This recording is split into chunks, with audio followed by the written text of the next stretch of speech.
आप सबको ओम काली। जो हमारी भौतिक जीवन है उसमें जो व्यक्ति की बुद्धि तेज होती है उसको हम बुद्धिमान कहते हैं, लेकिन आध्यात्म में ऐसा नहीं है। आध्यात्म में तो जिस व्यक्ति के अंदर विवेक होता है, जिसके अंदर उच्च कोटि की समझ होती है, उसको कहा जाता है श्रेष्ठ बुद्धिमता, कि ये व्यक्ति अति विवेकी है। और ये जो गुण है, यहीं से शुरुआत होती है हमारे आध्यात्मिक जीवन की यात्रा की, क्योंकि ये तत्व, ये गुण हमारे अंदर होना बहुत ज़रूरी है और इसकी जागृति भी अनिवार्य है, ताकि हम अपने जीवन के जो उद्देश्य है उसको प्राप्त कर सकें। और यही मूल है हमारे पहले चक्र का, जिसका नाम है मूलाधार चक्र। तो ईश्वर ने जब भक्त की रचना करी, कि हमें दिखाने की एक ऐसी मूर्त की रचना करी कि भक्त कैसा होना चाहिए, भक्त में विवेक कैसा होना चाहिए, भक्त में समर्पण कैसा होना चाहिए, तो उन्होंने रचना करी श्री गणेश जी, श्री कार्तिकेय जी और श्री हनुमान जी की। और हमारे जो मूलाधार चक्र है, उनमें जो दो शक्तियां अति सक्रिय हैं, वो है श्री गणेश जी और श्री कार्तिकेय जी की। और ये दोनों ही अति बुद्धिमान हैं, दोनों ही विवेकी हैं, क्योंकि इन दोनों को पता है कि इनके जो माता हैं और जो इनके पिता हैं, वो परमेश्वर महादेव शिव और परमेश्वरी आदि शक्ति माँ पार्वती स्वरूप माँ काली हैं। तो उनके अंदर जब ये जो बात धारण हो जाती है अच्छे से, कि हमारे जो परम पिता हैं और माँ हैं वो सब कुछ देख लेंगी, हमें किस बात के लिए परेशान होना।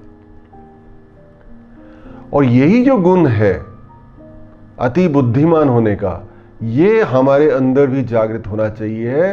तो उम्र का कोई भी हिसाब नहीं रहता। हम चाहे छोटी उम्र के हों, चाहे हमारी उम्र 40 हो जाए, चाहे 80 साल के हो जाए, हमें ईश्वर के प्रति हमेशा ही नतमस्तक रहना है कि हे प्रभु, मैं तो आपका बच्चा ही हूँ, आपका बच्चा ही था, आपका बच्चा ही रहूँगा। मुझे कोई ज़्यादा सोचने का नहीं है, मुझे ज़्यादा चालाकी करने की नहीं है, मुझे ज़्यादा दिमाग लगाने का नहीं है। मुझे पता है कि आप बैठे हैं, आप सब कुछ देख लेंगे। मुझे केवल एक ही काम करना है कि आपके श्री चरणों से मुझे अपने चित्त को लगा के रखना है। जब हमारे अंदर ये विवेक की जागृति होती है कि सब कुछ करने वाले ईश्वर ही हैं, सब कुछ देने वाले ईश्वर ही हैं, अंत में भी ईश्वर ही हैं, शुरुआत में भी ईश्वर ही हैं, सब जगह ईश्वर ही हैं, तो हमें क्यों ज़्यादा अपनी दिमाग का इस तरह से इस्तेमाल करना है कि वो दुरुपयोग हो जाए उसका। हमें अच्छी तरह से इस्तेमाल करना है।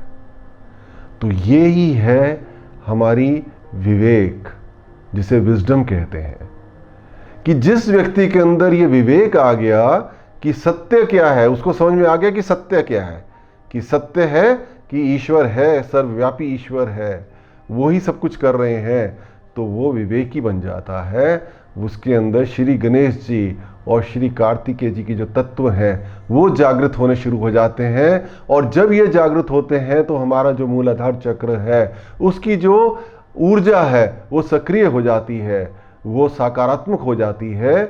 और हमारा जो मूलाधार चक्र है वो ही माँ कुंडलिनी का आधार है, उसी की माँ कुंडलिनी की शक्ति की बुनियाद है कि माँ कुंडलिनी को जागृत होने के लिए, उस शक्ति की जागृति के लिए ये जो बुनियाद है, ये शक्तिशाली होना बहुत ज़रूरी है। इसके लिए श्री गणेश जी और श्री कार्तिकेय जी की जो शक्ति है वो पूरी तरह से हमारे भीतर कार्यान्वित हो जानी चाहिए।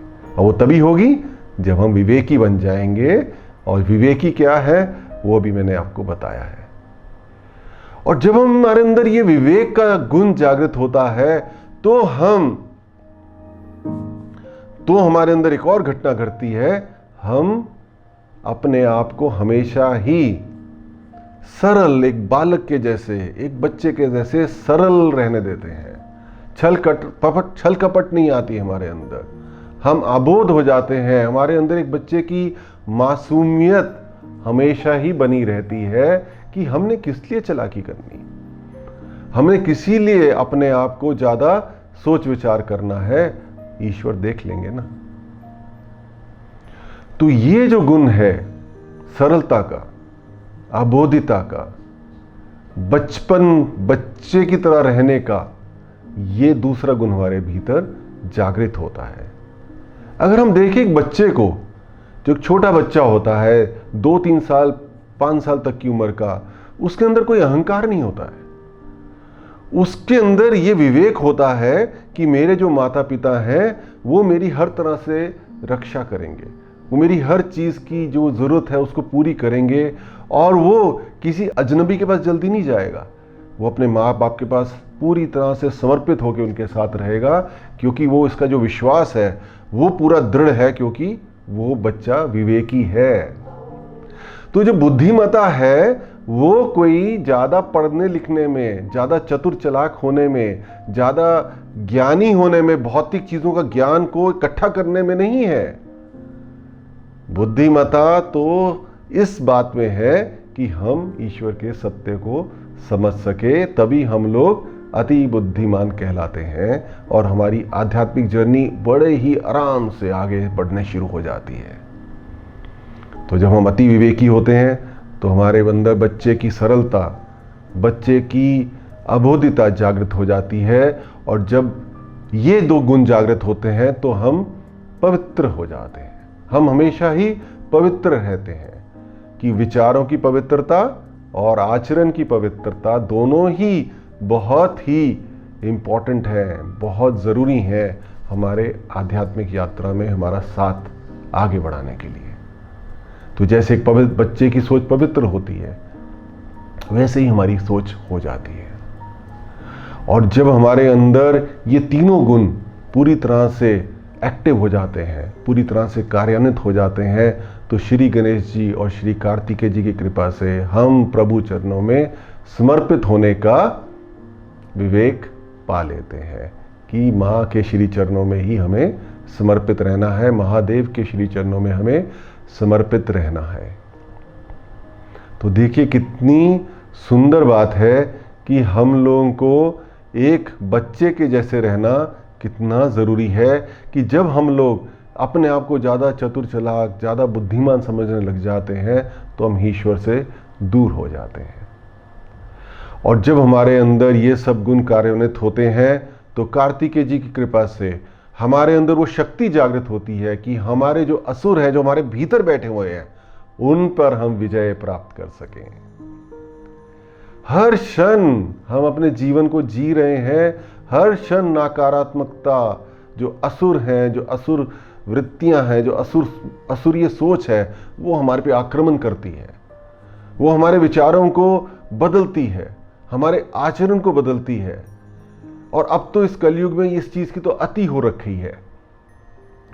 तो इसका शुद्धिकरण करना, वो जो असुरीय शक्ति हमारे अंदर बार बार आ जाती है, उसका शुद्धिकरण करना बहुत जरूरी है। और वो कार्तिकेय जी की कृपा से हम वो शक्ति प्राप्त कर सकते हैं कि उन असुरीय शक्तियों पे हम विजय प्राप्त कर लें। हम रोज नहाते धोते हैं, हम रोज अपने शरीर को साफ करते हैं, लेकिन ये नहीं सोचते कि जो हमारा सूक्ष्म शरीर है उसकी जो ऊर्जा है उसका भी शुद्धिकरण करना हमने, क्योंकि वो जो सूक्ष्म शरीर है वही मार्ग है हमारा ईश्वर से जुड़े रहने का, हमारा एकीकरण का, हमारे प्रबोधन का वही मार्ग है। तो उसके शुद्धिकरण के बारे में हम सोचते ही नहीं है। और इसके लिए ही ये जो श्री गणेश जी, श्री कार्तिकेय जी का तत्व है, श्री गणेश जी की पवित्रता, कार्तिकेय जी की शक्ति, उसको अपने भीतर कार्यान्वित करना, एक्टिवेट करना बहुत ज़रूरी है। और वो स्वयं ही हो जाता है अपने आप, जब महादेव और माँ काली की कृपा से हमारी माँ कुंडलिनी जागृत हो जाती है।